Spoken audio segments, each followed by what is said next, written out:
नमस्कार, स्वागत है आप सभी का। आज से हम लोग all in one GS mock test श्रृंखला का शुरुआत कर रहे हैं, जिसमें आज ये पहला लेक्चर है। और ये वीडियो या ये टेस्ट सीरीज इस अनुसार डिजाइन की गई है कि जिसमें सभी एग्ज़ाम्स के लिए अभ्यर्थी फिट बैठते हों। यानी जीएस का जो पूरा का पूरा सिलेबस है, जिसमें 8-9 सेगमेंट होते हैं, करंट अफेयर्स भी होता है, उन सभी को कवर करते हुए उनके फुल डिस्क्रिप्शन के साथ में आपको इसमें पढ़ने को मिलेगा।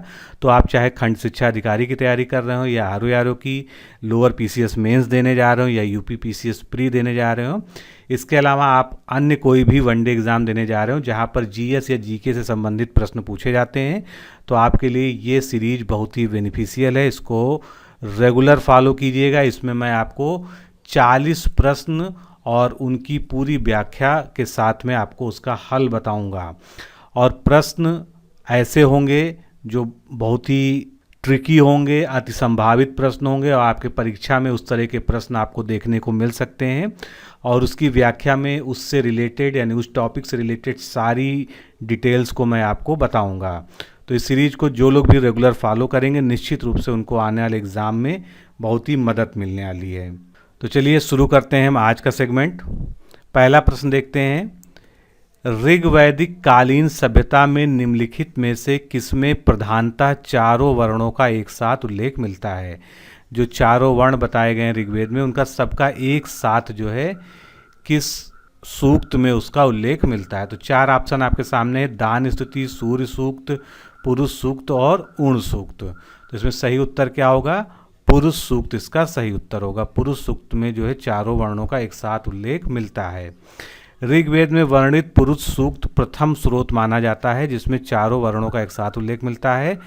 दान स्तुति में क्या है? दान स्तुति में संरक्षक द्वारा उपहार देने का वर्णन मिलता है। और सूर्य सूक्त में जो है विवाह समारोहों का वर्णन मिलता है। उण सूक्त में आर्यों द्वारा प्रयोग में लाए जाने वाले वस्त्रों का उल्लेख है। इसके अलावा सर्वाधिक प्राचीन वेद कौन सा है? ऋग्वेद है। आप जानते हैं ऋग्वेद में 10 मंडल हैं और 1028 सूक्त हैं। ऋग्वेद का जो 9वां मंडल है वो सोम देवता को समर्पित है, और 10वें मंडल में पुरुष सूक्त का उल्लेख मिलता है। नेक्स्ट क्वेश्चन देखते हैं। निम्नलिखित प्रश्न में 2 कथन दिए गए हैं, कथन 1 और कथन 2। इन दोनों कथनों का सावधानी पूर्वक परीक्षण करना है और नीचे दिए गए कूट से सही उत्तर को हमको चुनना है। तो दोनों कथन को हम देखते हैं एक एक करके। मिलिंद पन्हों का संबंध बौद्ध भिक्षु नागसेन व इंडो ग्रीक राजा मिनांडर के संवाद से है। तो क्या ये कथन सही है? बिल्कुल सही है। मिलिंद पन्हो जो है बौद्ध भिक्षु नागसेन और मिनांडर के संवाद जो है उसमें दर्ज हैं। दूसरा कथन देखते हैं। चतुर्थ बौद्ध संगीति के दौरान बौद्ध धर्म हीनयान और महायान 2 संप्रदायों या 2 शाखाओं में बंट गया था। क्या ये कथन सही है? दोनों ही कथन सही हैं, लेकिन हम देखते हैं कि इनका जो है आपस में कोई इंटर कनेक्शन या लिंक नहीं है। तो दोनों कथन स्वतंत्र रूप से तो सत्य हैं, परंतु कथन 2 कथन 1 की का स्पष्टीकरण नहीं है, इसलिए यहाँ पर बी ऑप्शन सही होगा। थोड़ा डिटेल जानते हैं इसके बारे में। बौद्ध धर्म की जो चतुर्थ बौद्ध संगीति है, ये वसुमित्र की अध्यक्षता में कुंडल वन, जो कि कश्मीर में है, में कनिष्क के शासनकाल में ईसा की प्रथम शताब्दी में आयोजित हुई थी। इस बौद्ध संगीति में बौद्ध धर्म हीनयान एवं महायान 2 संप्रदायों में विभाजित हो गया था। चतुर्थ बौद्ध संगीति जो थी, इसके बारे में कई चीज़ें पूछी जा चुकी हैं कई तरह से। तो इसका स्थान कश्मीर में कुंडल वन था। इसका समय जो है 1ली शताब्दी यानी 72 ईसा पूर्व हो गया। इसके अध्यक्ष कौन थे? वसुमित्र थे। इसके उपाध्यक्ष अश्वघोष थे। शासनकाल कौन था यानी शासक कौन था? कनिष्क उसके शासन थे, जो कि कुषाण वंश के थे। और इसमें विशेषता क्या रही? बौद्ध धर्म 2 संप्रदायों यानी हीनयान और महायान में विभाजित हो गया। मिलिंद पन्हो के बारे में जानते हैं। मिलिंद पन्हो लगभग 100 ईसा पूर्व में पाली भाषा में रचित एक बौद्ध ग्रंथ है। इसमें बौद्ध भिक्षु नागसेन तथा भारतीय यूनानी शासक मिलिंद, जिसका यूनानी नाम क्या है? मिनांडर है, के बीच जो वार्तालाप हुआ उसका वर्णन है। अतः कथन 1 और 2 दोनों ही स्वतंत्र रूप से सत्य हैं। बौद्ध संगीतियाँ 4 हुई हैं, चारों के बारे में यहाँ पर जान लेते हैं। पहली बौद्ध संगीति जो है कहाँ पर हुई है? राजगृह में हुई है। और 483 ईसा पूर्व इसके अध्यक्षता की थी महाकश्यप ने। उस समय शासन था जो है अजातशत्रु का, और इसका जो प्रमुख उद्देश्य था वो था बुद्ध के उपदेशों को विनय पिटक व सुत्त पिटक में संकलित किया गया। द्वितीय बौद्ध संगति वैशाली में हुई थी 383 ईसा पूर्व। इसके जो है अध्यक्ष थे सर्वकामनी, और इसके शासक जो है इस समय कालाशोक था। बौद्ध धर्म स्थाविर व महासंगीत दो जो है धड़ों में बट गया था। तीसरी बौद्ध संगति पाटिलपुत्र में हुई थी 251 ईसा पूर्व। इसमें मोगलपुत्र जो अध्यक्ष थे और शासक इसके अशोक थे। इसमें तीसरा पिटक जो है आदिधम्म पिटक भी जोड़ दिया गया था। चतुर्थ के बारे में हमने पढ़ा ही, कुंडलवन में यानी कश्मीर में हुई थी और ईसा की प्रथम शताब्दी में हुई थी। वसुमित्र इसके अध्यक्ष थे। शासनकाल उस समय कनिष्क था और बौद्ध धर्म हीनयान व महायान में विभाजित हो गया था। चलिए अगला प्रश्न देखते हैं। इसमें हमको सुमेलन करना है। सल्तनत कालीन अधिकारी एक तरफ दिए हुए हैं और उनके जो कार्य थे, जो उनको आवंटित कार्य थे, उसके सामने दिए हुए हैं। तो इसमें हमको बताना है कि कौन कौन से युग्म सुमेलित हैं। सबसे पहले हम देखते हैं दीवाने रियासत। इसका काम दिया गया है बाजार पर नियंत्रण रखना। तो क्या ये कथन सही है? बिल्कुल सही है। दीवाने रियासत का कार्य होता था बाजार पर नियंत्रण रखना। मजमुआदार, ये आय व्यय को ठीक रखना, यानी आय व्यय का लेखा जोखा रखना इसका काम था। ये भी जो है बिल्कुल सही कथन है। और मुहतसिब, ये जो है लोगों के आचरण पर नज़र रखता था। ये भी कथन जो है बिल्कुल सही है। तो इस तरह से यहाँ पर डी ऑप्शन सही होगा, यानी 1, 2 और 3 तीनों ही यहाँ पर सही है। सल्तनत काल के प्रमुख अधिकारी और उनके कार्य जो है कुछ और को देख लेते हैं। आरिज़े मुमालिक, ये जो है सैन्य विभाग का प्रधान होता था और सैनिकों की भर्ती करना जो है इसका प्रमुख कार्य होता था। कोतवाल, शहरों में शांति व्यवस्था बनाए रखना कोतवाल का कार्य होता था। काजी उल कुजात, ये जो है न्याय विभाग का प्रमुख था। मुस्तौफिए मुमालिक, ये राज्य के खर्चों की जांच करता था। जिस तरह से एक ऑडिटर होता है तो उस तरह से मुस्तौफिए मुमालिक जो है राज्य के खर्चों की जांच करता था। मुहतसिब के बारे में हम लोगों ने पढ़ा, ये जो है लोगों के आचरण पर नज़र रखता था। फिर सरे जादार, ये सुल्तान के अंगरक्षकों का जो है यानी उनके बॉडीगार्ड्स का प्रधान होता था।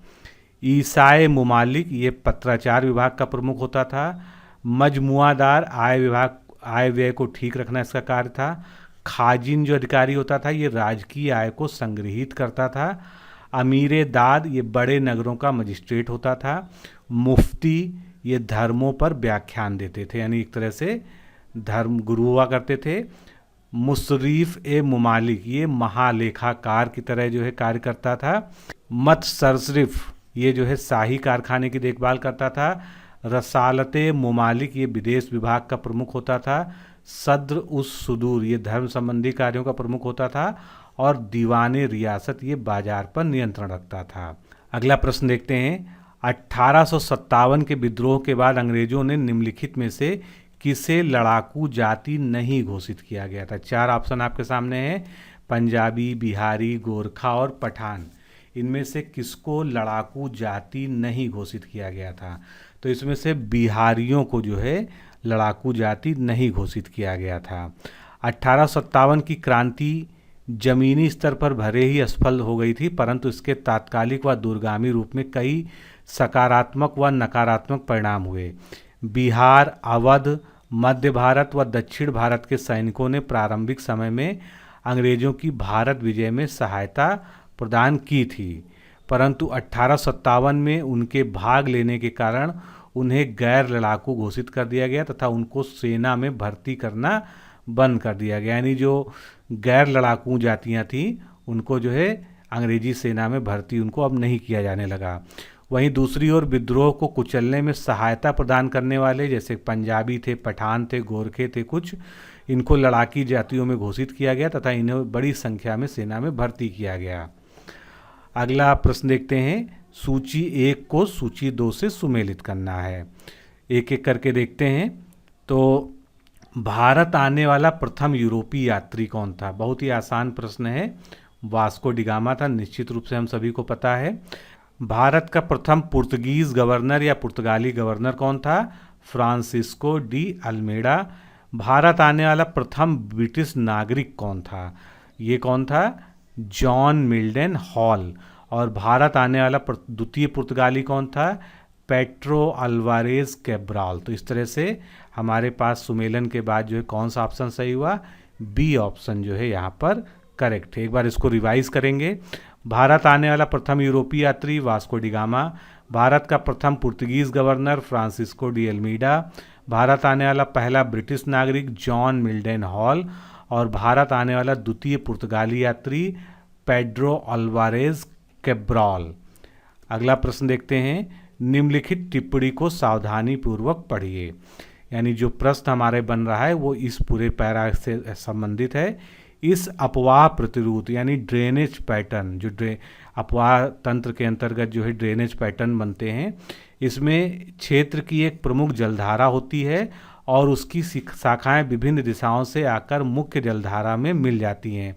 इस प्रतिरूप का विकास मुख्यतः सपाट तथा चौरस भागों में होता है। तो इसको अगर हम समझना चाहें कि एक मुख्य धारा जो है नदी की ये जा रही है और कई सारी जलधाराएं कई तरफ से आके जो है, जिसको हम सहायक नदियां भी कहते हैं, उसमें आके मिलती जाती है, लेकिन जो मुख्य जलधारा है वो जो है बीच में या किसी भी दिशा में, जिस दिशा में वो बह रही है, इस तरह से चलती रहती है। तो इस तरह का जो अपवाह प्रतिरूप होता है उसका जो है कौन सी नदी इनमें से पालन करती है, ये आपको देखना है। 3-3 के आपके पास पेयर दिए हुए हैं। तो इसका सही उत्तर क्या है? गंगा, गोदावरी और कृष्णा। सी ऑप्शन इसका करेक्ट है। और ये जो अपवाह प्रतिरूप है किस प्रकार का है? वृक्षाकार है, क्योंकि ये किस तरह से एक जो है वृक्ष की आकृति में बन जाता है, इसलिए इसको वृक्षाकार अपवाह प्रतिरूप कहते हैं, जिसको हम इंग्लिश में कहते हैं डेंड्रियाटिक ड्रेनेज पैटर्न। इसमें मुख्य नदी वृक्ष के समान जबकि सहायक नदियां शाखाओं के समान होती हैं। गंगा, गोदावरी और कृष्णा नदियां इस प्रकार के अपवाह का प्रतिरूप बनाती हैं। अपवाह तंत्र से जुड़े बहुत सारे प्रश्न आते हैं, कुछ और जो है चीज़ों पर फोकस करते हैं। चंबल, सिंधु व बेतवा नदियां ये परवर्ती अपवाह प्रतिरूप बनाती हैं, यानी सब सीक्वेंट ड्रेनेज पैटर्न। जब नदियां अपनी मुख्य नदी में ढाल का अनुसरण करते हुए समकोण पर आके मिलती हैं तब परवर्ती अपवाह निर्मित होता है। यानी जैसे ये मुख्य नदी जा रही है और जो उसकी सहायक नदी है जो अपवर्ती तंत्र बना रही है उसमें आके समकोण पे मिले, और ज़्यादातर जो है ये नीचे से ऊपर की ओर होता है, तो परवर्ती अपवाह तंत्र इसमें निर्मित होता है। दक्षिण प्रायद्वीप के उत्तरी भाग से निकलकर गंगा तथा यमुना नदियों में मिलने वाली नदियां जैसे कि चंबल, केन, काली, सिंध, बेतवा, ये सभी जो है परवर्ती अपवाह प्रतिरूप जो है विकसित करती हैं। तो इसको आप, इसमें उदाहरण बहुत ही महत्वपूर्ण है, उदाहरण जरूर याद रखिएगा। आगे चलते हैं। अब जो है सोन महानदी व नर्मदा ये अरीय या अपकेंद्रीय प्रवाह प्रतिरूप जो है बनाती हैं, जिसको हम रेडियल ड्रेनेज पैटर्न कहते हैं। इस अपवाह प्रतिरूप में नदियां एक केंद्रीय उच्च भूमि से निकलकर चारों तरफ प्रसारित होती हैं, और इसका जो मुख्य उदाहरण वो कहाँ मिलता है हमको? अमरकंटक के पठार और रांची के पठार पर प्रवाहित होने वाली नदियां अरीय या अपकेंद्रीय अपवाह को प्रतिरूप का उदाहरण बनाती हैं। अब इसको समझ लेते हैं। मान लीजिए जो है एक ये पठार है और इससे जो है कई सारी नदियां निकलती हैं, तो ये जो है इस तरह से निकलकर केंद्रीय स्थान से निकलकर चारों तरफ जो है प्रसारित हो जाती हैं। तो इस तरह का जो ड्रेनेज पैटर्न होता है उसको हम अपकेंद्रीय अपवाह प्रतिरूप यानी रेडियल ड्रेनेज पैटर्न कहते हैं, जिसके प्रमुख उदाहरण हैं सोन महानदी और नर्मदा। फिर ढाल के अनुरूप गमन करने वाली नदी को अनुवर्ती या अनुगामी सरिता यानी कॉन्सिक्वेंट स्ट्रीम्स कहते हैं, जो ढाल के साथ साथ चलें ऐसी नदियाँ। तो दक्षिण भारत की अधिकांश नदियाँ अनुवर्ती श्रेणी की हैं। पेरियार व शरावती नदियाँ अनुवर्ती अपवाह प्रतिरूप का उदाहरण है।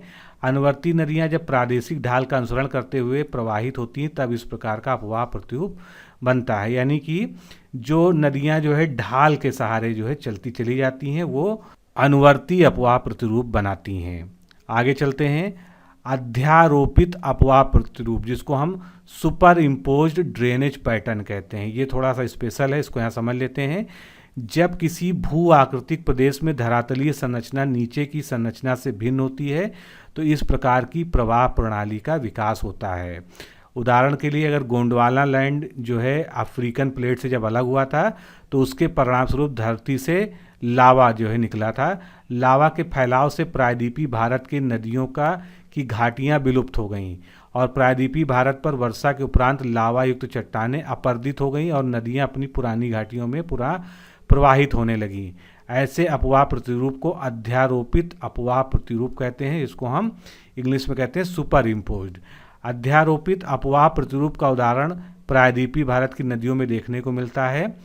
चंबल, सोन, दामोदर, नर्मदा, तापी, गोदावरी, कृष्णा नदियों द्वारा अध्यारोपित अपवाह प्रतिरूप बनाया जाता है।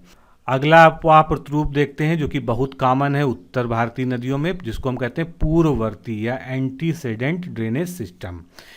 पर्वतीय क्षेत्र से निकलने वाली पूर्ववर्ती नदियां जो पर्वत के उत्थान से भी पूर्व भी उस स्थान पर प्रवाहित होती थीं। पर्वतों के उत्थान के साथ साथ ये नदियां पर्वतों को काटती रहीं, जिसके परिणामस्वरूप नदियों ने गहरे खड्ड अथवा गाज का निर्माण कर लिया है। अगर हम बात करें हिमालय की, तो इस तरह से अगर हम हिमालय को देखें तो हिमालय से निकलने वाली जो नदियां हैं, मान लीजिए ये इस तरह से जो है नदी जो है बह रही है और जहाँ जहाँ भी आगे जो है पर्वतमालाएं आएंगी वो वहाँ पर जो है उनको पर्वतों को काटते हुए जो है गहरे खड्डे या गाज का निर्माण करती रहेंगी। पूर्ववर्ती अपवाह प्रतिरूप केवल हिमालय क्षेत्र में पाया जाता है। उदाहरण के लिए सिंधु, सतलज, गंगा और ब्रह्मपुत्र नदियाँ जो है पूर्ववर्ती अपवाह का प्रतिरूप हैं। आगे चलते हैं, अगला प्रश्न देखते हैं। गंगा की निम्नलिखित सहायक नदियों को पश्चिम से पूर्व के क्रम में सजाइए। तो इसके लिए जो है थोड़ा सा आपको जो है मैप का भी ज्ञान होना चाहिए कि कौन सी जो है पूर्व में नदी होगी, कौन सी पश्चिम में नदी होगी। तो सबसे ज़्यादा पश्चिम में कौन सी नदी इसमें से हो जाएगी? गोमती नदी। उसके बाद जो है आगे चलते हैं, गोमती नदी के बाद फिर आ जाएगा घाघरा, घाघरा के बाद बूढ़ी नदी, बूढ़ी गंगा और बूढ़ी गंगा के बाद जो है हुगली। तो इस तरह से इसका सही उत्तर क्या हो जाएगा? डी ऑप्शन जो है यहाँ पर करेक्ट हो जाएगा। गंगा नदी उत्तराखंड के उत्तरकाशी जिले में गोमुख के निकट गंगोत्री हिमानी से निकलती है। यहाँ पर यह भगीरथी के नाम से जानी जाती है। भारत में प्रवाहित होने वाली सबसे बड़ी नदी है, उसकी लंबाई जो है 2525 किलोमीटर है। गंगा में बाएं ओर से मिलने वाली प्रमुख नदियाँ, कई बार इस तरह के प्रश्न आते हैं, बाएं और दाएं ओर से मिलने वाली नदियों के बारे में पूछा जाता है। तो जो बाएं ओर से गंगा में मिलती हैं वो हैं रामगंगा, गोमती नदी, घाघरा नदी, गंडक नदी, बूढ़ी गंगा, कोसी नदी, महानंदा और ब्रह्मपुत्र। और गंगा नदी में दाएं ओर से मिलने वाली प्रमुख नदियां हैं यमुना नदी, टोंस नदी और सोन नदी, ये जो है दाएं ओर से मिलती हैं। गंगा नदी की जो सहायक नदियां हैं, इनका अगर पश्चिम से हम पूर्व की ओर क्रम देखें तो पश्चिम से पूर्व का ओर जो है क्रम क्या होगा? सबसे पश्चिम में यमुना है, उसके बाद टोंस, फिर गोमती, घाघरा, सोन नदी, गंडक, बूढ़ी गंगा, कोसी, महानंदा, हुगली और ब्रह्मपुत्र। ये जो है गंगा में मिलने वाली सहायक नदियों का इस तरह से क्रम हो गया। अगला प्रश्न देखते हैं, निम्नलिखित में से कौन से उष्णकटिबंधीय घास स्थल हैं, यानी ट्रॉपिकल ग्रासलैंड हैं। तो इनमें से हमको बताना है कि कौन कौन से उष्णकटिबंधीय घास स्थल हैं। तो इनमें से अगर आप देखेंगे सवाना और लॉनोज, ये कैसे हैं? ट्रॉपिकल हैं, उष्णकटिबंधीय हैं। और इसमें से प्रेरी और स्टेपी ये कैसे हैं? ये टेम्परेट हैं। तो हमारा सही उत्तर है 1 और 4, जो कि हमारे सी ऑप्शन में दिया है। इस तरह से सी ऑप्शन यहाँ पर करेक्ट होगा। अब जितने भी उष्णकटिबंधीय प्रमुख जो है घास स्थल हैं उनमें से सवाना जो है ये पूर्वी अफ्रीका में विस्तृत है, कंपोज ब्राज़ील में, और लानोज जो है कहाँ पर है? वेनेजुएला में है। शीतोष्ण कटिबंधीय जिसको हम टेम्परेट कहते हैं, तो टेम्परेट ग्रासलैंड कौन कौन से हैं? पैम्पोज अर्जेंटीना में, वेल्ड साउथ अफ्रीका में, डॉन ऑस्ट्रेलिया में, प्रेरी बहुत बार पूछा गया है नॉर्थ अमेरिका में, और स्टेपी जो है ये मध्य एशिया में है। आगे चलते हैं, अगला प्रश्न, निम्नलिखित में से कौन सा एक सही सुमेलित नहीं है? कुछ जनजातियां हैं और उनसे संबंधित क्षेत्र हैं, तो इसमें जो सुमेलित नहीं है वो हमको यहाँ पर छांटना है। बोरो जनजाति ब्राज़ील से संबंधित है, बिल्कुल सही है। बर्बर जो है ये मोरक्को की जनजाति है, ये भी सही है। जूलू जनजाति दक्षिण अफ्रीका की है, ये भी सही है। मसाई जो है कहाँ की है? मध्य अमेरिका की, यही गलत है क्योंकि मसाई जो है मध्य अमेरिका की जनजाति नहीं है, ये कहाँ की है? पूर्वी अफ्रीका में पाई जाने वाली जनजाति है। और जो ये बर्बर जनजाति है ये पर्टिकुलरली मोरक्को लिखा है, लेकिन इसके लिए भी आप जो है उत्तरी अफ्रीका आपको कहीं कहीं लिखा मिल सकता है, इसलिए इसको भी नोट कर लीजिएगा कि अगर आपके सामने उत्तरी अफ्रीका आता है तो वो भी करेक्ट होगा। मसाई जनजाति पूर्वी अफ्रीका के क्षेत्रों में पाई जाती है, जबकि मध्य अमेरिका में माया जनजाति जो है पाई जाती है। अब जो है कुछ प्रमुख जनजातियां देखते हैं विश्व की। पिग्मी जो है ये कहाँ पर है? कांगो बेसिन में, एस्किमो अलास्का, ग्रीनलैंड और कनाडा में है। सेमांग जनजाति मलेशिया में, पपुआंस जो है पपुआ न्यू गिनी में, किर्गिज जनजाति मध्य एशिया की है, माओरी जनजाति न्यूजीलैंड की है, नूबा जनजाति सूडान की है, बुशमैन जनजाति कालाहारी मरुस्थलीय क्षेत्र की है, सकाई मलय प्रायद्वीप की, बद्दू जनजाति कई बार पूछी गई है अरब मरुस्थलीय क्षेत्र की है, फुलानी पश्चिम अफ्रीका की, बंतू दक्षिणी अफ्रीका की, एनू जनजाति जापान की है और बोरा जनजाति अमेजन बेसिन में, ब्राज़ील में, पेरू में और कोलंबिया में निवास करती है। अगला प्रश्न देखेंगे, कुछ राज्यों हेतु विशेष उपबंध के संबंध में निम्नलिखित कथनों पर विचार कीजिए। तो दो कथन आपके सामने दिए हैं जिसमें जो है विशेष उपबंध जो राज्यों के संबंधित है उससे संबंधित कथन है। इसमें हमको ये बताना है कि कौन कौन से सही हैं। तो पहला कथन देखते हैं, भारतीय संविधान का भाग 21 अनुच्छेद 371 से 371 इयां या जे तक वर्तमान 11 राज्यों के लिए विशेष प्रावधान करता है। पहले ये 12 राज्यों के संबंध में था, लेकिन जम्मू कश्मीर हट जाने से वर्तमान में अब 11 ही राज्य हैं। तो इस तरह से पहला कथन तो सही हो गया। दूसरा कथन क्या है? अनुच्छेद 371 में केवल महाराष्ट्र के लिए प्रावधान है। ये कथन जो है बिल्कुल गलत है। तो इस तरह से केवल एक यहाँ पर सही होगा। इसकी व्याख्या से इसको समझिएगा। भारतीय संविधान के भाग 21 में अनुच्छेद 371 से 371 इयां यानी 371 से 371 जे तक वर्तमान 11 राज्यों के लिए विशेष प्रोविजन यानी स्पेशल प्रोविजन है। और विशेष उपबंधों से संबंधित अनुच्छेद जो है वो देखते हैं। अनुच्छेद 371 जो है ये महाराष्ट्र और गुजरात से रिलेटेड है, यानी केवल जो है महाराष्ट्र से रिलेटेड नहीं है। 371 का जो है नागालैंड से रिलेटेड है। 371 खा असम से संबंधित है। उसके बाद 371 गा की बात करें तो ये मणिपुर से, और घा और अणा जो है ये आंध्र प्रदेश और तेलंगाना संबंधित है। 371 चा सिक्किम राज्य से संबंधित है। 371 छा मिजोरम, 371 झा अरुणाचल प्रदेश से, 371 झा गोवा से संबंधित है। 371 यहाँ जो है कर्नाटक से संबंधित है। इसके बाद इसके बारे में कुछ और स्पेशल पॉइंट्स जानते हैं। तो भारतीय संविधान के भाग 21 में कुछ राज्यों को विशेष दर्जा दिया गया है।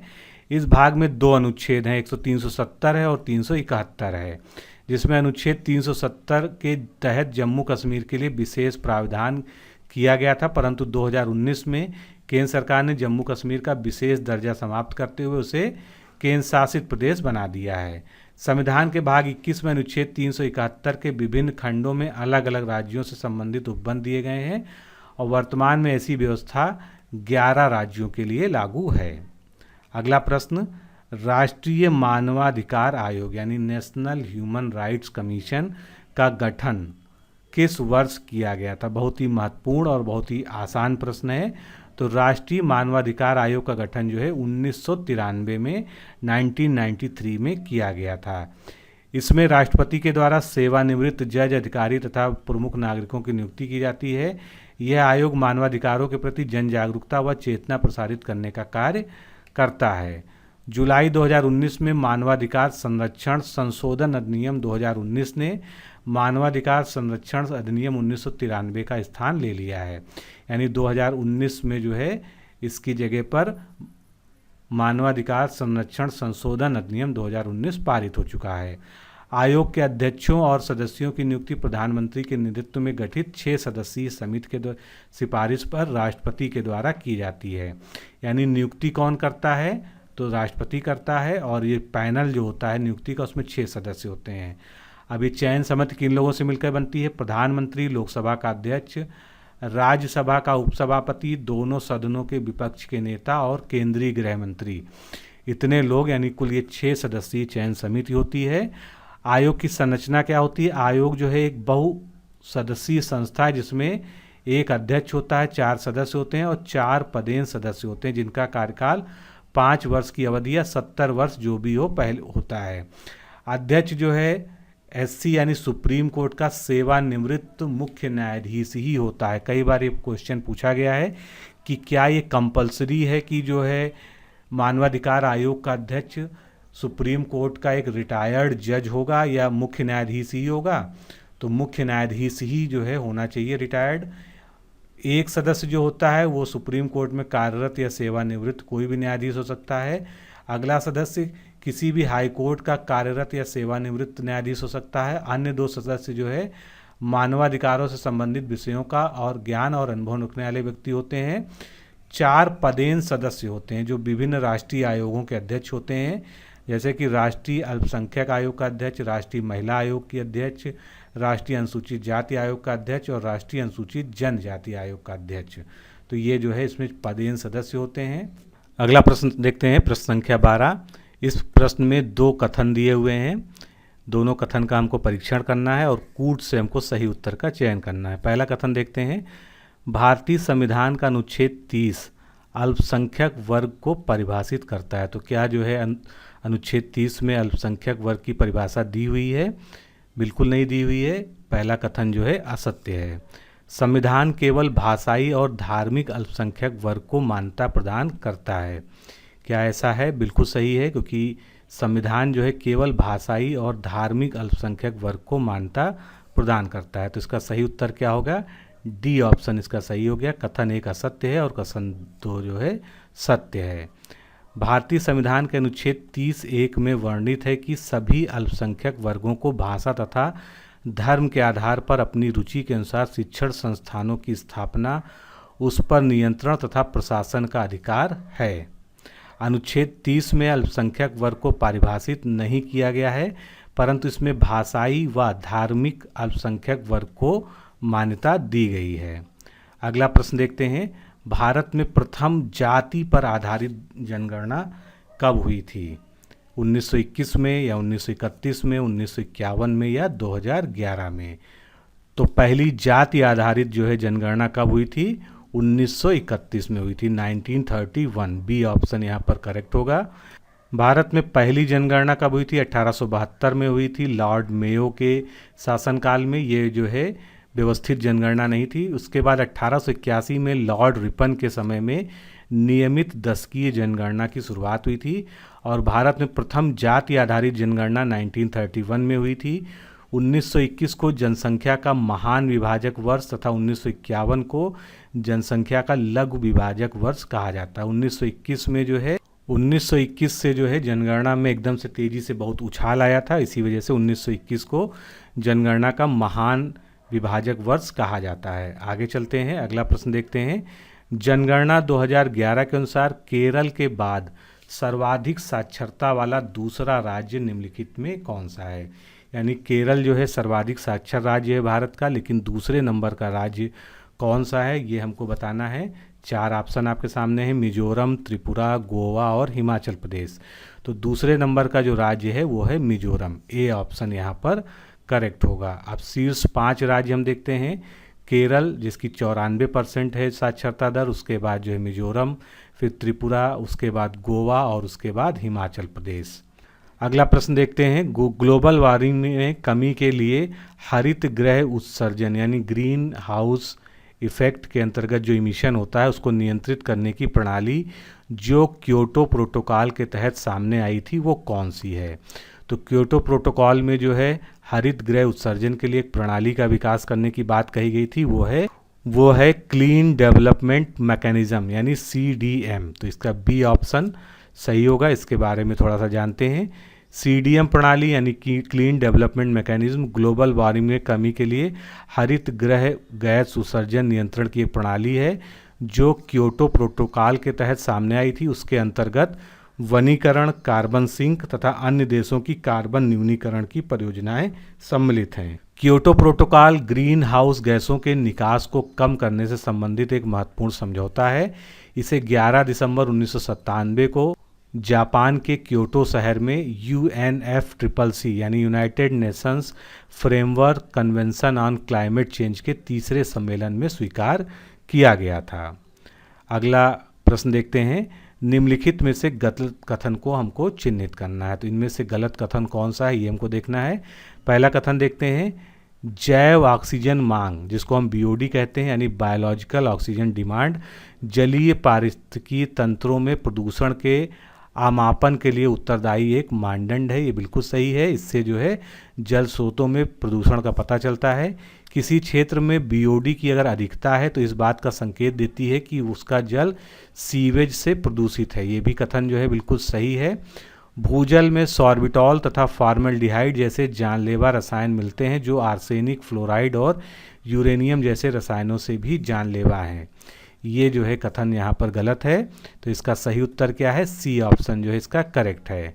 भारत की दामोदर नदी को जैविक मरुस्थल की संज्ञा दी गई है क्योंकि ये कोयला खदान और औद्योगिक क्षेत्रों में प्रवाहित होने के कारण काफ़ी प्रदूषित हो गई है। तो D ऑप्शन निश्चित रूप से यहाँ पर सही है। भारत के कुछ राज्यों में पेयजल की गुणवत्ता का स्तर काफ़ी चिंतापूर्ण है। इसमें त्रिपुरा, उड़ीसा, मेघालय, झारखंड व मध्य प्रदेश राज्य शामिल हैं। भारत की अधिकाधिक ग्रामीण जनसंख्या भूजल पर निर्भर करती है। भूजल में प्रदूषण के कारण आर्सेनिक, फ्लोराइड तथा यूरेनियम जैसे बेहद जानलेवा व हानिकारक रसायन उपस्थित होते हैं जो प्रत्यक्ष व अप्रत्यक्ष रूप से शरीर को बुरी तरह से क्षति पहुंचाते हैं। अगला प्रश्न देखेंगे, बागानी फसलें यानी हॉर्टिकल्चर क्रॉप्स के संदर्भ में निम्नलिखित कथनों पर विचार कीजिए। 3-4 कथन दिए हैं आपके सामने, इनमें कौन से असत्य हैं? ध्यान दीजिएगा, इसमें से हमको गलत कथनों को जो है अलग करना है। तो चाय असम की एक मुख्य फसल है, बिल्कुल सही कथन है ये। काली मिर्च के लिए उष्ण और आर्द्र जलवायु की आवश्यकता होती है, ये भी कथन जो है बिल्कुल सही है। भारत में चाय की घरेलू खपत बहुत कम है, क्या ये कथन सही है? बिल्कुल सही नहीं, गलत कथन है ये।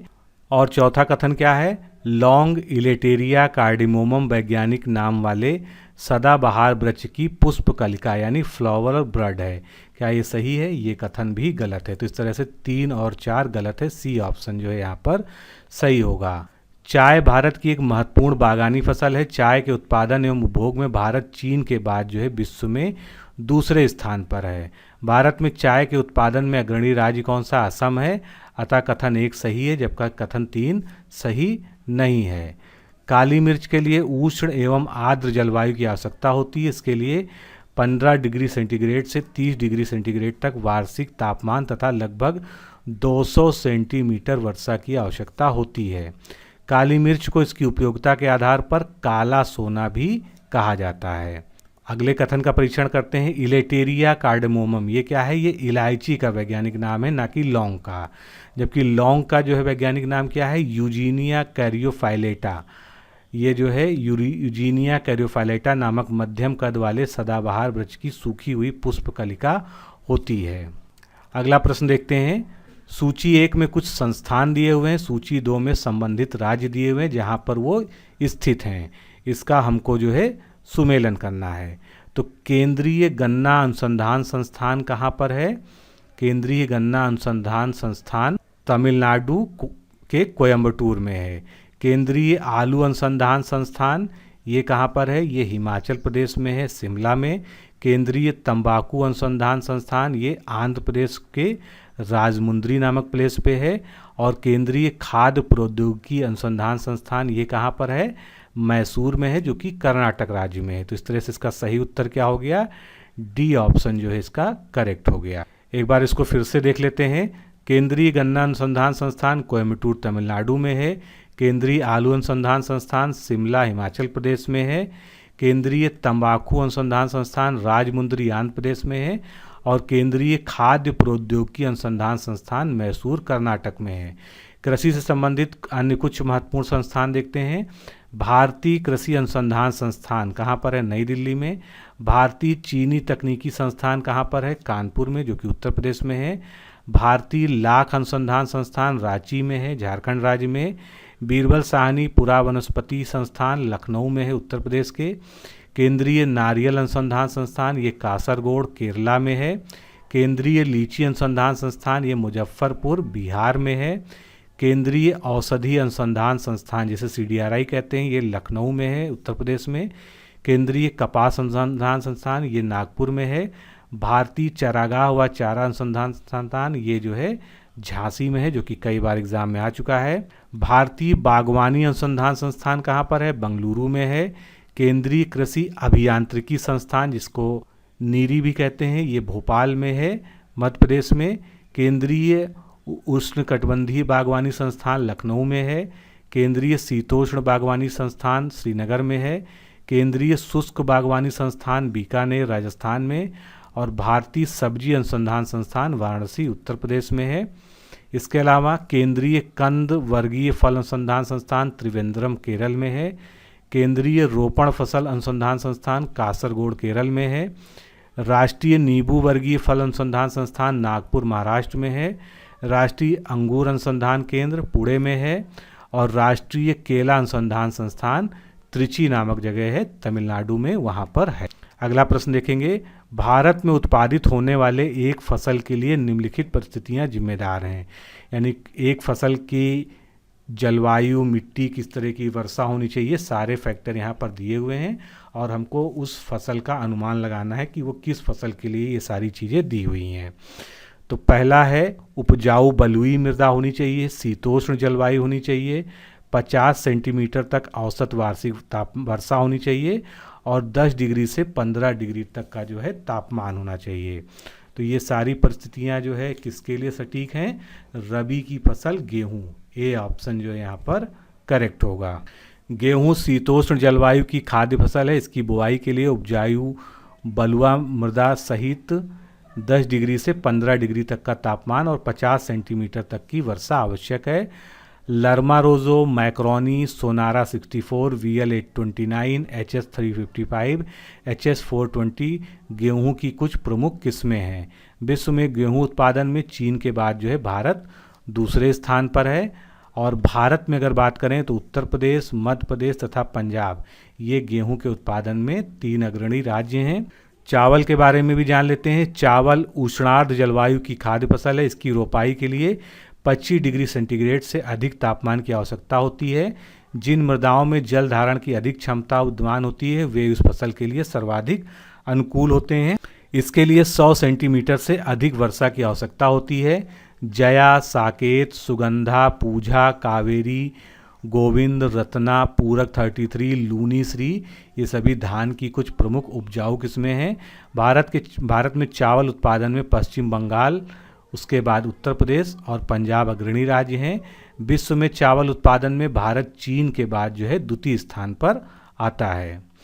गन्ना भारत की एक नकदी फसल है प्रमुख, जो उष्ण कटिबंधीय जलवायु में सामान्यतः 20 डिग्री से 25 डिग्री तापमान तथा 75 सेंटीमीटर से 120 सेंटीमीटर वर्षा वाली बलुई मृदा में उपजाई जाती है। गन्ना के अंतर्गत सर्वाधिक सिंचित क्षेत्र जो है आता है। भारत के प्रमुख गन्ना उत्पादक राज्य हैं उत्तर प्रदेश, महाराष्ट्र, कर्नाटका, तमिलनाडु, बिहार और आंध्र प्रदेश। गन्ना की व्यापक उत्पादकता के चलते उत्तर प्रदेश को चीनी का कटोरा भी कहा जाता है। भारत विश्व में गन्ना एवं चीनी दोनों के उत्पादन में ब्राजील के पश्चात दूसरे स्थान पर है। कॉफ़ी एक उष्णकटिबंधीय रोपण फसल है। इसके लिए 16 डिग्री सेंटीग्रेड से 30 डिग्री सेंटीग्रेड तापमान, 100 सेंटीमीटर से 200 सेंटीमीटर वार्षिक वर्षा तथा ढलुआ भूमि जो है आवश्यक है। कॉफ़ी की प्रमुख किस्में हैं रोबस्टा, अरेबिका और लाइबेरिका। भारत में कर्नाटक कहवा का सबसे बड़ा उत्पादक है, वहीं विश्व स्तर पर ब्राज़ील जो है कॉफ़ी का सबसे बड़ा उत्पादक है। अगला प्रश्न देखेंगे, RBI एक्ट 1934 की धारा 22 के तहत रिजर्व बैंक किसकी सिफारिश पर नए बैंक नोट जारी करता है? तो RBI एक्ट 1934 की धारा 22 के अंतर्गत केंद्रीय बोर्ड की सिफारिश पर रिजर्व बैंक नए नोट जारी करता है। केवल 1 रुपए के नोट को सरकार के वित्त मंत्रालय द्वारा जारी किया जाता है। अगला प्रश्न, निम्नलिखित कथनों पर विचार करना है। किसी अर्थव्यवस्था में मांग यानी डिमांड निश्चित रूप से बढ़ेगी यदि इन 3 कंडीशंस में कौन कौन सी हों? राष्ट्रीय आय में वृद्धि हो रही हो, जनसंख्या में तीव्र वृद्धि हो रही हो या प्रति व्यक्ति आय में वृद्धि हो रही हो। तो इसमें से सही उत्तर क्या है? केवल 3 सही है। अगर प्रति व्यक्ति आय में वृद्धि हो रही हो तो निश्चित रूप से जो है डिमांड हाई होगी। सी ऑप्शन जो है यहाँ पर सही है। यदि किसी भी अर्थव्यवस्था में प्रति व्यक्ति आय में वृद्धि हो रही तो मांग निश्चित रूप से बढ़ेगी। परिस्थितियाँ 1 व 2 अर्थव्यवस्था में बढ़ती मांग के लिए उत्तरदायी नहीं हैं। अगला प्रश्न देखते हैं, कथन और कारण के रूप में है। तो कथन पढ़ते हैं पहले। मध्याह्न भोजन योजना यानी मिड डे मील योजना 1995 से आरंभ हुई थी। कथन कैसा है? बिल्कुल सही है। कारण, मध्याह्न भोजन प्रदान करने का उद्देश्य बच्चों को पोषण प्रदान करने के अतिरिक्त नामांकन, अवधारणा तथा उपस्थिति में वृद्धि करना है। तो ये भी जो है लक्ष्य जो दिया है कारण में, ये भी सही है। तो इस तरह से ए और आर यानी कथन और कारण दोनों सही हैं और स्पष्टीकरण भी जो है सही दिया हुआ है। बच्चों को प्राथमिक स्तर पर गुणवत्तापूर्ण शिक्षा के साथ साथ पोषण प्रदान करने और उनकी उपस्थिति में वृद्धि करने के लिए 1995 में मिड डे मील योजना का शुरुआत की गई थी। अगला प्रश्न काफ़ी इंटरेस्टिंग है। एक विलक्षण दुर्घटना द्वारा आमाशय यानी स्टमक के कार्यप्रणाली की खोज हुई थी। किस व्यक्ति में सबसे पहले आमाशय की कार्यप्रणाली को देखा गया था? तो इसका सही उत्तर क्या होगा? एलेक्सिस सेंट मार्टिन में जो है आमाशय की कार्यप्रणाली को सबसे पहले देखा गया था। एक विलक्षण दुर्घटना के द्वारा आमाशय की कार्यप्रणाली की खोज हुई थी। 1822 में एलेक्सिस सेंट मार्टिन नामक व्यक्ति को गोली लग गई थी और गोली लगने के कारण उसका वक्ष क्षतिग्रस्त हो गया था। उसे विलियम ब्यूमांट नामक अमेरिकी सैन्य चिकित्सक के पास लाया गया। वे उसकी जान बचाने में तो सफल रहे, परंतु वह आमाशय का छिद्र यानी आमाशय में जो छेद हो गया था उसको भली भांति बंद ना कर सके तथा उन्होंने छिद्र को एक पट्टी से ढक दिया। ब्यूमांट को छिद्र में से आमाशय के अंदर झांकने का अवसर प्राप्त हुआ, जिसके आधार पर उन्होंने कई रोचक प्रेक्षण संपन्न किए। ब्यूमांट ने देखा कि आमाशय भोजन का मंथन कर रहा है और इसकी भित्ति यानी जो इसकी वॉल है इससे भोजन को पचाने वाला तरल स्रावित हो रहा था। उन्होंने इस बात का भी अवलोकन किया कि आमाशय क्षुद्रांत में तभी खुलता है यानी स्मॉल इंटेस्टाइन में जाके तभी खुलता है जब आमाशय में भोजन का पाचन पूरा हो जाता है। आमाशय चपटा एवं जे आकृति वाला एक थैलीनुमा संरचना होती है। ये आहार नाल यानी एलिमेंट्री कैनाल का सबसे चौड़ा भाग है। यह एक ओर ग्रसिका यानी ईसोफेगस से खाद्य प्राप्त करता है तथा दूसरी ओर क्षुद्रांत यानी छोटी आंत में स्मॉल इंटेस्टाइन में खुलता है। आमाशय का आंतरिक संस्तर जो है हाइड्रोक्लोरिक एसिड यानी HCl स्रावित करता है। ये अम्ल भोजन के साथ पहुंचने वाले जीवाणुओं को भी नष्ट कर देता है। अगला प्रश्न, चिकित्सकीय थर्मामीटर का परिसर यानी जिसका ताप परिसर होता है वो 35 डिग्री सेंटीग्रेड से 42 डिग्री सेंटीग्रेड होता है।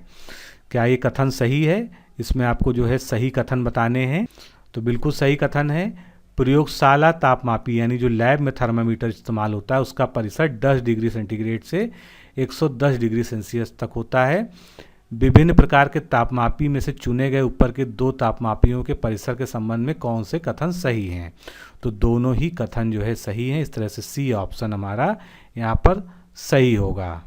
चिकित्सीय थर्मामीटर को मानव शरीर का तापमान मापने के लिए डिजाइन किया गया है। मानव शरीर का तापमान सामान्यतः 35 डिग्री से 42 डिग्री के मध्य में होता है, इसलिए यह थर्मामीटर का परिसर 35 से 42 के मध्य रखा गया है। प्रयोगशाला में जो थर्मामीटर यूज होता है उसका परिसर 10 डिग्री सेंटीग्रेड से 110 डिग्री सेंटीग्रेड होता है। अगला प्रश्न देखेंगे, निम्नलिखित में से कौन से युग्म सुमेलित हैं? 4 युग्म दिए हैं जिसमें विभिन्न जो है स्वास्थ्य से संबंधित घटनाएं हैं और उनके बारे में जो उनका पारिभाषिक शब्द है वो दिया हुआ है।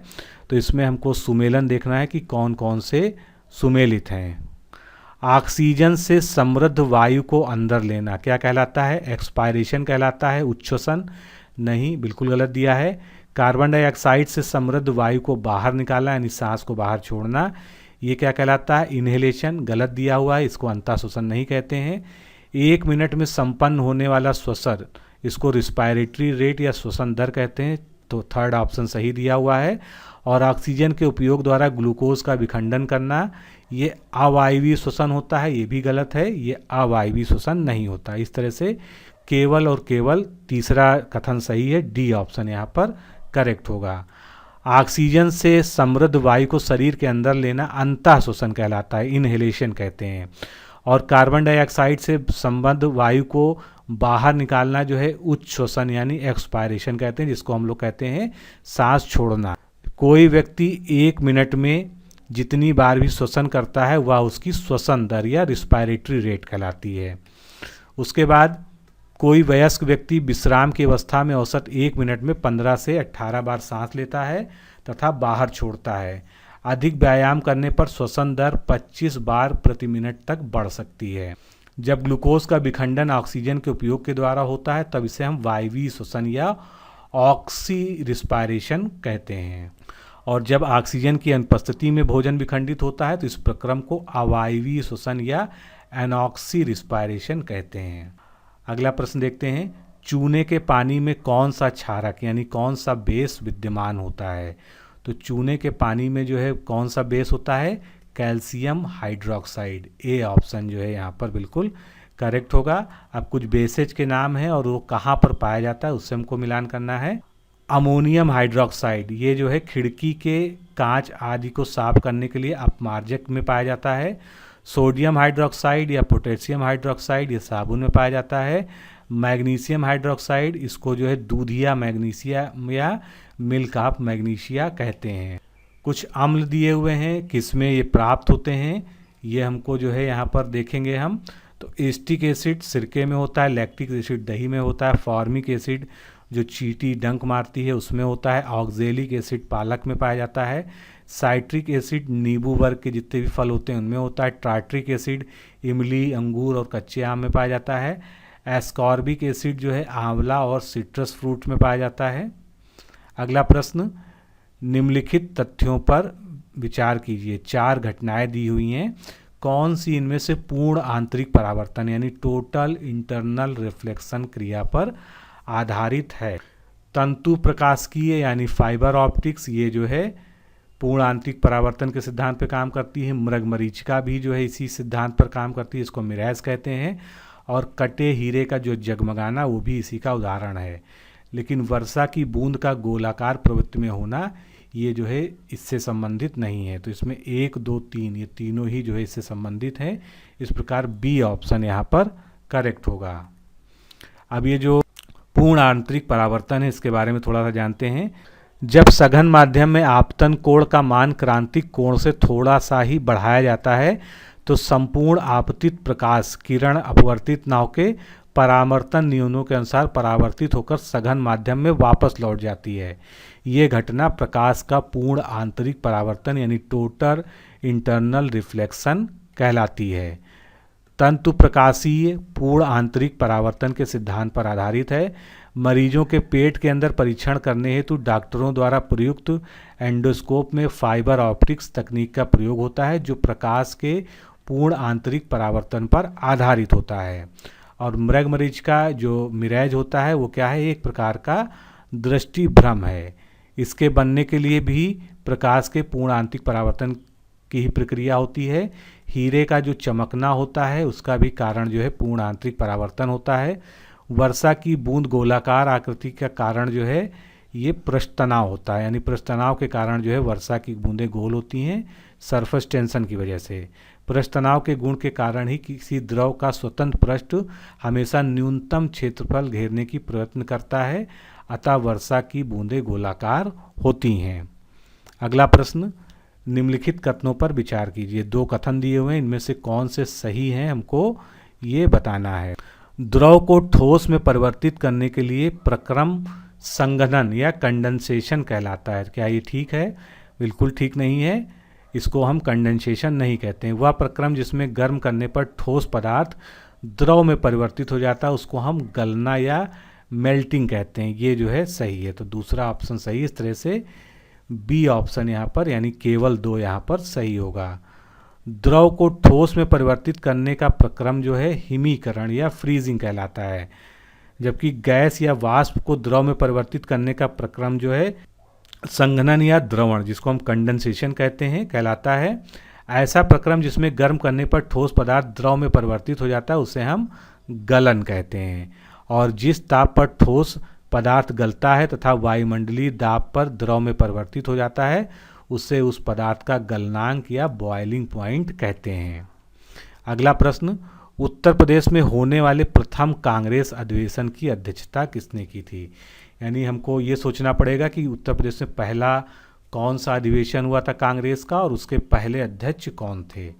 तो उत्तर प्रदेश में जो पहला अधिवेशन हुआ था वो 1888 में हुआ था और इलाहाबाद में हुआ था। इसमें जॉर्ज यूले को अध्यक्ष बनाया गया था। तो उत्तर प्रदेश में 1888 में पहली बार कांग्रेस का अधिवेशन संपन्न हुआ था। इसकी अध्यक्षता अंग्रेज अधिकारी जॉर्ज यूले ने की थी और ये कांग्रेस का चौथा अधिवेशन था। उत्तर प्रदेश में भारतीय राष्ट्रीय कांग्रेस के 1947 तक के जो सारे अधिवेशन हैं उनको एक बार देख लेते हैं। 1888 में इलाहाबाद में हुआ था, जॉर्ज यूले अध्यक्ष थे। 1892 में इलाहाबाद में हुआ था जिसमें व्योमेश चंद्र बनर्जी अध्यक्ष थे। 1899 में लखनऊ में हुआ था जिसमें रमेश चंद्र दत्त अध्यक्ष थे। 1905 में बनारस में अधिवेशन हुआ था जिसमें गोपाल कृष्ण गोखले अध्यक्ष थे। उसके बाद 1910 में फिर इलाहाबाद में हुआ था जिसमें विलियम वेडनबर्ग अध्यक्ष थे। 1916 में लखनऊ में पुनः हुआ था जिसमें अंबिका चरण मजूमदार अध्यक्ष थे। उसके बाद 1925 में अधिवेशन हुआ था कानपुर में जिसमें सरोजिनी नायडू अध्यक्ष बनी थी। और 1936 में लखनऊ में जवाहरलाल नेहरू और 1946 में अंतिम अधिवेशन लखनऊ का जिसमें जो मेरठ में हुआ था इसमें जेबी कृपलानी अध्यक्ष बने थे। अगला प्रश्न देखते हैं, निम्नलिखित में से कौन कभी उत्तर प्रदेश विधानसभा के अध्यक्ष नहीं रहे हैं? तो आत्मा गोविंद खेर रह चुके हैं, माता प्रसाद पांडे रह चुके हैं, केसरीनाथ त्रिपाठी रह चुके हैं, लेकिन रघुनाथ विनायक धुलेकर ये उत्तर प्रदेश विधानसभा के कभी भी अध्यक्ष नहीं रहे हैं। रघुनाथ विनायक धुलेकर 20 जुलाई 1958 से 5 मई 1964 के बीच उत्तर प्रदेश विधान परिषद के सभापति थे, ना कि विधानसभा के अध्यक्ष थे। अगला प्रश्न देखते हैं, पाटेश्वरी देवी का प्रसिद्ध मंदिर कहाँ पर स्थित है? उत्तर प्रदेश का ये प्रश्न है। तो पाटेश्वरी देवी का प्रसिद्ध मंदिर कहाँ पर है? निश्चित रूप से आप लोग को पता होगा, बलरामपुर। बी ऑप्शन यहाँ पर सही है। पाटेश्वरी देवी मंदिर बलरामपुर जनपद के देवी पाटन स्थल के निकट स्थित है। ऐसा माना जाता है कि यहाँ पर देवी की स्थापना महाराजा विक्रमादित्य ने की थी और यहाँ पर प्रतिवर्ष मेले का आयोजन होता है। कुछ अन्य प्रमुख मंदिर देखते हैं उत्तर प्रदेश के। वृंदावन मंदिर कहाँ पर है? मथुरा में है।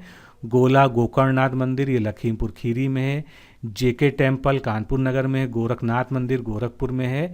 बाबा सोमनाथ मंदिर देवरिया में है। दशावतार मंदिर देवगढ़ ललितपुर में है। हरदेव मंदिर मथुरा में है। भीतरगांव गुप्तकालीन मंदिर ये कानपुर में है। शाकंभरी देवी मंदिर सहारनपुर में है। विंध्यवासिनी मंदिर ये मिर्जापुर में है। लोधेश्वर महादेव मंदिर बाराबंकी में है। भृगु मंदिर बलिया में है। औघड़नाथ मंदिर मेरठ में है। और चाइना मंदिर ये कहाँ पर है? श्रावस्ती में है। अगला प्रश्न देखते हैं, उत्तर प्रदेश की राजधानी लखनऊ से गोरखपुर जाने के लिए आपको किस दिशा में चलना होगा? बहुत ही आसान प्रश्न है, सीधे सीधे आपको दिशा देखनी है। तो अगर लखनऊ से आपको गोरखपुर जाना हो, आपके सामने ये मैप है, ये लखनऊ है और आपको जाना किधर है? गोरखपुर जाना है। तो आप किधर जा रहे हैं? आप पूर्व की ओर जाएंगे, यानी ए ऑप्शन यहाँ पर सही है। गोरखपुर लखनऊ के पूर्व में है, अतः लखनऊ से गोरखपुर जाने के लिए आपको पूर्व दिशा में चलना पड़ेगा। लखनऊ के सीमावर्ती जिले कौन से हैं? रायबरेली, बाराबंकी, सीतापुर, हरदोई और उन्नाव। इसको भी मैप में देख लेते हैं। लखनऊ के किनारे किनारे जिले बाराबंकी, सीतापुर, हरदोई, उन्नाव, रायबरेली ये लखनऊ के सीमावर्ती जिले हैं। अगला प्रश्न देखेंगे, नागर शैली जो वास्तुशिल्प की वास्तुकला की शैली है जिसमें मंदिरों का निर्माण होता है, तो नागर शैली की विशेषताएं क्या हैं ये हमको इस प्रश्न में देखना है। ऊंचे मंडप, मंदिर परिसर में जलाशय का अभाव और द्वार मंडपों के निर्माण में स्तंभों का प्रयोग, तीनों ही नागर शैली की विशेषताएं हैं। डी ऑप्शन यहाँ पर करेक्ट होगा। 5वीं शताब्दी के बाद उत्तरी भारत में मंदिर वास्तुकला की शैली विकसित हुई और इसकी विशेषताएं हैं, मंदिर के बाहर गंगा यमुना की मूर्तियों का निर्माण, मंदिर परिसर में जलाशय का अभाव, पंचायतन शैली के आधार पर मंदिर निर्माण और द्वार मंडपों के निर्माण में स्तंभों का प्रयोग। ये सभी विशेषताएं नागर शैली से संबंधित हैं। अगला प्रश्न, कौन सा गीत राजस्थान के खेतों में काम करने वाले काश्तकारों के द्वारा गाया जाता है? काश्तकार अलगोजा और मंजीरा बजाकर इसे गाते हैं। महत्वपूर्ण प्रश्न है कला एवं संस्कृति सेक्शन से संबंधित, तो इसका सही उत्तर क्या होगा? डी, पखिंडा गीत जो है राजस्थान में खेतों में काम करने वाले काश्तकारों के द्वारा गाया जाता है। अब जितने भी ऑप्शन दिए थे सभी ऑप्शंस को जो है देखते हैं। रसिया जो गीत है ये उत्तर प्रदेश के ब्रज क्षेत्र में गाया जाता है। ब्रज क्षेत्र कृष्ण की मनमोहन लीलाओं की प्रसिद्ध भूमि रही है। पंडवानी छत्तीसगढ़ का लोक संगीत है। पंडवानी में महाभारत की कुछ चुनी घटनाओं को कथा के रूप में गाया जाता है। कजरी उत्तर प्रदेश तथा निकट के क्षेत्रों में वर्षा ऋतु में महिलाओं के द्वारा गाया जाने वाला लोकगीत है। और पखंडा गीत जो है ये राजस्थान में खेतों में काम करने वाले काश्तकारों द्वारा अलगोजा व मंजीरा बजाकर गाया जाता है। अगला प्रश्न, द्वितीय विश्व युद्ध के दौरान ब्रिटिश वैज्ञानिक डॉक्टर एलन एम ट्यूरिंग ने किस नाम से प्रथम इलेक्ट्रॉनिक डिजिटल कंप्यूटर को डिजाइन किया था? चारों ऑप्शन देख लीजिए, काकेसर, कालोसस, लोकस और स्नोबॉल। तो इसका सही उत्तर क्या है? कालोसस। द्वितीय विश्व युद्ध के दौरान ब्रिटिश वैज्ञानिक डॉक्टर एलन एम ट्यूरिंग ने कालोसस नामक प्रथम इलेक्ट्रॉनिक कंप्यूटर को डिजाइन किया था। अगला प्रश्न, एक कैलेंडर वर्ष के दौरान मनाए जाने वाले निम्नलिखित दिवसों को पहले से बाद के क्रम में सजाइए। यानी जो सबसे पहले दिवस पड़ता हो उसको सबसे पहले बताना है, सबसे आखिरी वाले को सबसे आखिरी में बताना है। तो इसमें सही उत्तर क्या हो जाएगा? राष्ट्रीय सांख्यिकी दिवस कब मनाया जाता है? 29 जून को मनाया जाता है। इसके बाद राष्ट्रीय खेल दिवस कब मनाया जाता है? 29 अगस्त को मनाया जाता है। तो दूसरे नंबर पे ये हो गया। तो इस तरह से आप देख सकते हैं आपको सही जवाब मिल गया होगा, डी ऑप्शन यहाँ पर सही होगा।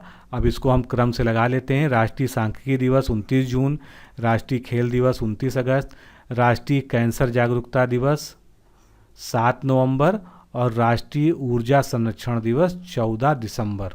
कुछ अन्य महत्वपूर्ण दिवस देखते हैं। राष्ट्रीय युवा दिवस 12 जनवरी को, थल सेना दिवस 15 जनवरी को मनाया जाता है। बैंक राष्ट्रीयकरण दिवस 19 जुलाई को, राष्ट्रीय प्रेस दिवस 16 नवंबर को, राष्ट्रीय विधि दिवस 26 नवंबर को, राष्ट्रीय किसान दिवस 23 दिसंबर को, राष्ट्रीय शिक्षा दिवस 11 नवंबर को, कारगिल विजय दिवस 26 जुलाई को, भारतीय वायुसेना दिवस 8 अक्टूबर को मनाया जाता है। अगला प्रश्न देखेंगे, कोविड-19 महामारी के बढ़ते प्रसार को रोकने के लिए कई सारे ऐप और पोर्टल लॉन्च किए गए हैं। तो सूची 1 में आपको ऐप और पोर्टल्स दिए हुए हैं। सूची 2 में जिन राज्यों से या जिन संस्थाओं से वो संबंधित हैं उनसे आपको इसका सुमेलन करना है। तो एक एक करके देखते हैं। कोरोना वॉच किससे संबंधित है? कर्नाटका राज्य से संबंधित है। क्वारंटाइन ऐप ये किससे संबंधित है? आईआईटी बॉम्बे से रिलेटेड है। कोविड लोकेटर ऐप ये जो है गोवा से रिलेटेड है। और प्रज्ञान ऐप कहाँ से संबंधित है? झारखंड से। इस प्रकार से आपका डी ऑप्शन जो है यहाँ पर करेक्ट होगा। अब कई सारे जो ऐप हैं, पोर्टल्स हैं, प्रोग्राम्स हैं इससे रिलेटेड कोविड-19 से, उनको देख लेते हैं। तो कोरोना वॉच या अप्थामित्रा ऐप ये कर्नाटका का है। जन सहायक हेल्प मी ऐप कर्नाटका का है।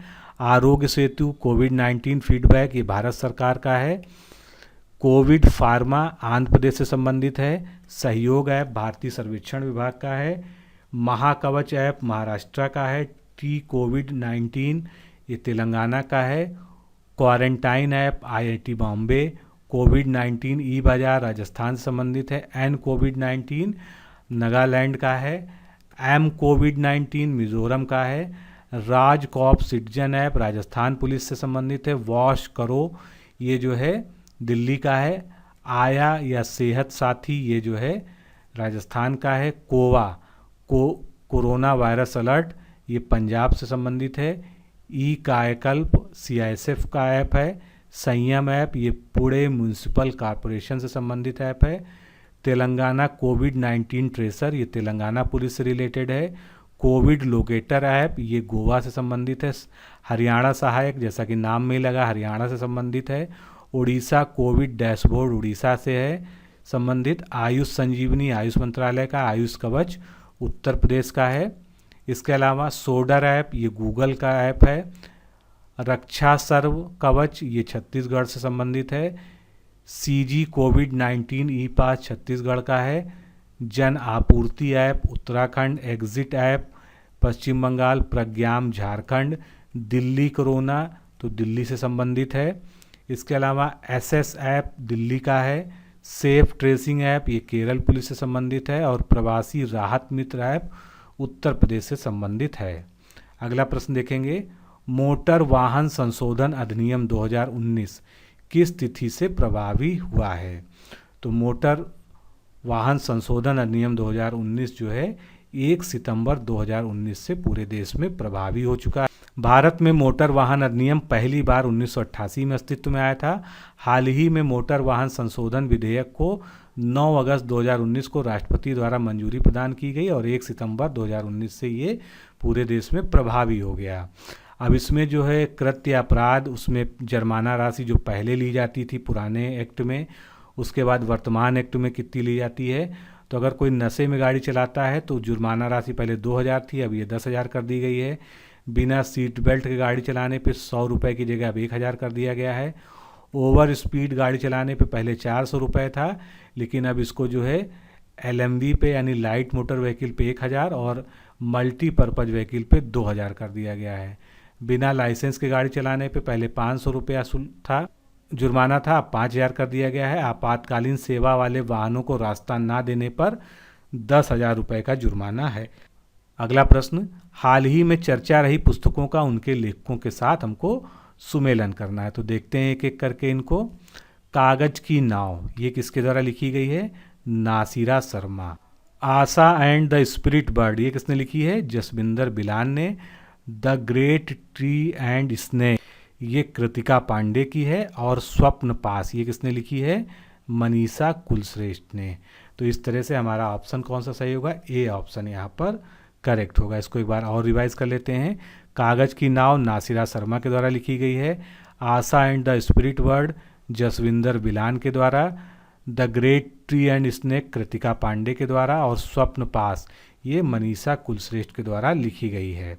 अब इसमें कुछ विशेषताएं हैं, जैसे कि कागज की नाव नासिरा शर्मा द्वारा लिखा गया एक प्रसिद्ध उपन्यास है और इस साहित्य रचना के लिए उन्हें 2019 का 29वां व्यास सम्मान दिया गया था। भारतीय मूल की जसविंदर बिलान को हाल ही में यूके चिल्ड्रन बुक पुरस्कार से सम्मानित किया गया है। Asha and the spirit bird उनके द्वारा लिखी गई प्रसिद्ध पुस्तक है। कृतिका पांडे को उनकी प्रसिद्ध कृति the great tree and snacks के लिए कॉमनवेल्थ शॉर्ट स्टोरी प्राइज 2020 का विजेता घोषित किया गया है और वे झारखंड रांची से हैं। मनीषा कुलश्रेष्ठ को स्वप्न पास के उपन्यास के लिए 2018 के 28वें बिहारी पुरस्कार से सम्मानित किया गया है। अगला प्रश्न, हाल ही में मीरा नायर ने पुलित्जर पुरस्कार विजेता एलन बारी द्वारा न्यूयॉर्क टाइम्स में लिखे गए किस आलेख पर वेब शो के निर्माण करने की बात कही गई है? तो इसका सही उत्तर क्या है? The jungle prince of Delhi. B option जो है इसका करेक्ट है। हाल ही में मीरा नायर ने कहा है कि वह पुलित्जर पुरस्कार विजेता एलन बैरी द्वारा न्यूयॉर्क टाइम्स में लिखे गए एक लेख the jungle prince of Delhi पर एक वेब शो का निर्माण करेंगी। तो दोस्तों इस तरह से हम लोगों ने 40 प्रश्न और उसकी व्याख्या देखी। निश्चित रूप से जो है वीडियो काफ़ी लंबा हो गया, इसको जो है अगले पार्ट से जो है थोड़ा शॉर्ट करने का प्रयास किया जाएगा। लेकिन इतनी व्याख्या के साथ और इस तरह के प्रश्नों को अगर आप 2 से 3 बार जो है पूरे वीडियो को रिवाइज करके देखेंगे तो निश्चित मानिए आप बहुत सारे प्रश्न जो है अपने एग्ज़ाम में आराम से हल कर सकेंगे। तो मिलते हैं अगले वीडियो में।